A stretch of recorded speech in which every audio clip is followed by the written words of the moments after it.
श्रीमन्नारायण नारायण हरि हरि ओम। श्रीमन्नारायण नारायण हरि हरि ओम।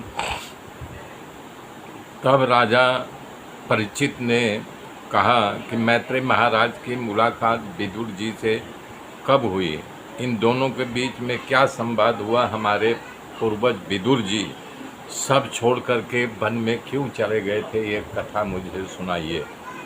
सुखदेव जी ने कहा, हे परीक्षित, ये उस समय की कथा है जब भाई पांडु पुत्रों को लाक्षागृह में जलाने की कोशिश की थी और पांडवों की पत्नी द्रौपदी के वस्त्र हरण करते समय अपने पुत्र को रोका नहीं था।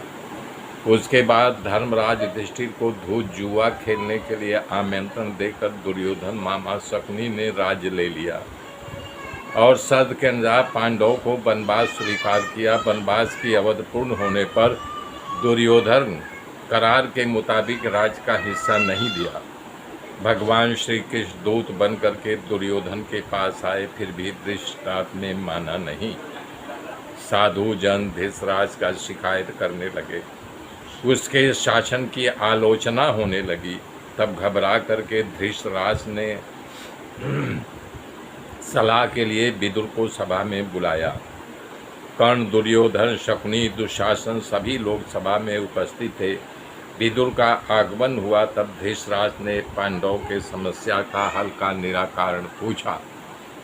तो विदुर जी सभा में धृतराष्ट्र को संबोधन करते हुए कहा कि आप साधु चरित्र वाले, युधिष्ठिर का राज उन्हें दे दो।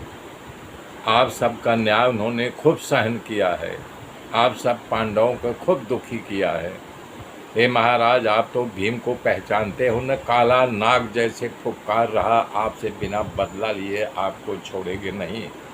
हे राजन, आपको खबर नहीं, भगवान श्री कृष्ण पांडवों को अपना लिया है, भगवान खुद उनको अपना मानने लगे हैं। भगवान वो द्वारिका में निवास कर रहे हैं। महाराज, आप जानते हैं श्री कृष्ण बड़े बड़े योद्धाओं और वीर पुरुषों को अपने अधीन कर लिया है, तो आपकी क्या विषाद। ब्राह्मण देवता भी पांडवों के पक्ष में है। विदुर जी ये कहना चाह रहे हैं, भीम रूपी शक्ति पांडवों के पास है, ऊपर से परमात्मा का सहारा और ब्राह्मण देवता का भी आशीर्वाद। आपके पास कोई कुछ नहीं है, भगवान का भी सहारा नहीं है। जिसको आप पुत्र समझ करके घर में पाल रहे, बहुत बड़ा दोषपूर्ण है। आपके पूर्वजन्म का कोई शत्रु पुत्र के रूप में आपके यहाँ आया है, आपके पूर्वजन्म का पाप है।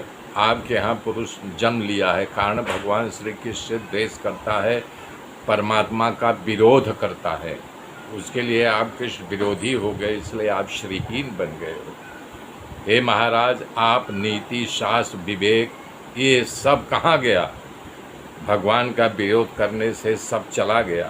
हे महाराज, यदि आप अपने कुल की परंपरा को आगे बढ़ाना चाहते हैं, दुर्योधन को छोड़ दो, अर्थात तुम्हारा कल्याण नहीं।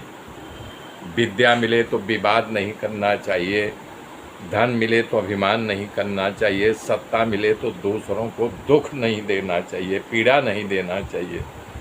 विद्या मिले दूसरों को ज्ञान दो, धन मिले तो दान दो, शक्ति मिले तो दूसरों की रक्षा करो। विदुर जी नीति पूर्वक वचन सुन करके सभा में खलबली मच गई। कर्ण, दुर्योधन, शकुनी, दुशासन सब क्रोध ले लाल हो गए। दुर्योधन सभा में खड़ा हो गया, विदुर जी का अपमान किया, बोला, अरे दासी का पुत्र, तुझे यहाँ कौन बुलाया? हमारा सभा छोड़ करके तू चला जा, दासी पुत्र।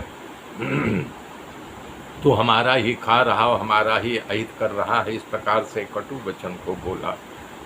तब जो है